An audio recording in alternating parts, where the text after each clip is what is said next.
আসসালামু আলাইকুম, সবাই কেমন আছেন? আশা করি ভালো আছেন। আমি ফাতেমা, আজকে নতুন আরেকটি এখনকার ওয়েদারের কোনো কিছুই আমি খুঁজে পাই না। এই মনে হয় বৃষ্টি চলে আসবে, আবার কিছুক্ষণ পরে এত পরিমাণে রোদ ওঠে, কি আর বলবো। আমি রুমটাকে, বেডটাকে একটু ঠিকঠাক করলাম, একটু ক্লিন করলাম। মানে ক্লিন করে তো বেশিক্ষণ রাখতে পারি না, গুছিয়ে টুছিয়ে বেশিক্ষণ রাখতে পারি না। ওরাই উঠে এখন লাফালাফি করে সব আবার এলোমেলো করে ফেলবে। তারপরেও একটু ক্লিন থাকলে, গুছানো থাকলে অনেক ফ্রেশ লাগে নিজের কাছে। রুম এলোমেলো থাকলে মনে হয় যে আমি অনেক অসুস্থ, তার জন্য আমি রুম গুছাইতে পারতেছি না। মানে এরকম নিজের মধ্যে একটা অসুস্থতা ভাব আসে আর কি।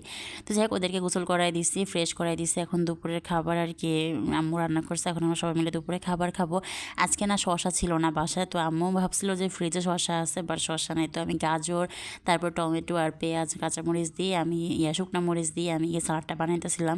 আম্মু বলতেছে গাজর মানে দিয়ে বানাইতেছিস কেমন জানি লাগবো। পরে দেখলাম যে না, সালাডটা কিন্তু অনেক মজা হয়েছিল। গাজর দিয়ে সালাদ বানালে কিন্তু ভালো লাগে। তো আজকে আবার আম্মু ভাতের চাল দিয়ে, এটা মানে আমরা রেগুলার যে ভাতটা খাই ওটা না, একটু মোটা একটা মানে চাল, এই চালটা দিয়ে মানে খিচুড়ি রান্না করছে। এই চালটা দিয়ে খিচুড়ি আম্মু অনেক পছন্দ করে, মানে ভাতের মতোই আর কি, মানে ভাতই এটা একটু মোটা আর কি চালটা। আমার কাছে খিচুড়িটা মানে মোটামুটি ভালো লাগছে। আমি আবার একটু মানে খিচুড়ি, ভুনা খিচুড়ি বেশি পছন্দ করি, বাট আমার কাছে এটাও আজকে ভালো লাগছে। আর সালাডটা দিয়ে খেতে আরও বেশি মজা লাগছে। আম্মু এখানে আবার এই তো মুরগি আর এই তো মাছ ভিজিয়ে রাখতেছে আর কি, রান্না বান্না করার জন্য। ভাইয়া আসবে, তার জন্য আর কি রান্না করবে। তো প্রথমে ভাবছিলাম যে মুরগিটা আর কি রোস্ট করবো আর মাছটা জাস্ট ভাজি করবো। ভাবলাম যে না, মুরগিটা এভাবে ঝাল মাংস করে ফেলি আর মাছ ভুনাটা মানে মাছটা ভুনা করে ফেলবো টমেটো দিয়ে, কারণ এই গরমের মধ্যে রোস্ট পোলাও খেলে আসলে অনেকটা খারাপ লাগবে। আর পরের দিন যেহেতু ভাইয়ার ফ্লাইট, ভাইয়া এইভাবেও মানে পোলাও খেতে এত বেশি পছন্দ করে না। তো এখানে সামিয়া টমেটো কেটে নিতেছিল সালাদের জন্য, আর আম্মু এখানে তো রান্নাও বসাই দিচ্ছে। এখন মুরগিগুলো আর কি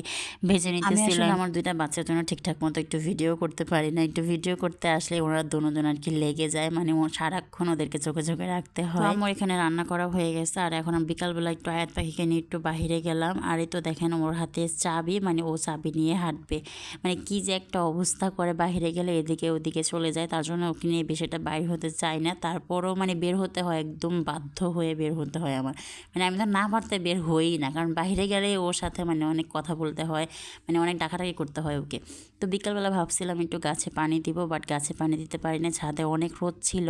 আবার আয়াতও কান্নাকাটি করতেছিল, মনে হয় ঘুমিয়ে যাবে, তার জন্য আর কি নিচে চলে গিয়েছি, পানি দিতে পারিনি। স্বামী একটু পরে এসে আবার দিয়ে দিছে।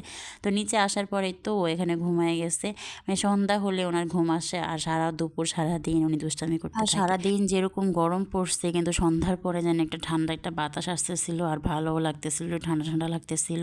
তো এখানে কিছুক্ষণ ওকে কোলে নিয়ে বসে আসছিলাম, কারণ আমার ইচ্ছা যে আমি ওকে উঠাই ফেলবো, বেশিক্ষণ ঘুমাইতে দেবো না, তাহলে রাত্রেবেলা একদমই ঘুমাইতে চাপে না। তো এখানে বাইরে গেছিলাম আমি আর সামিয়া, ভাইয়াকে একটু মানে আগানোর জন্য। ভাইয়া যেহেতু চলে আসছে। তো আজকের মতো এতটুকু, সবাই ভালো থাকবেন, আল্লাহ হাফিজ।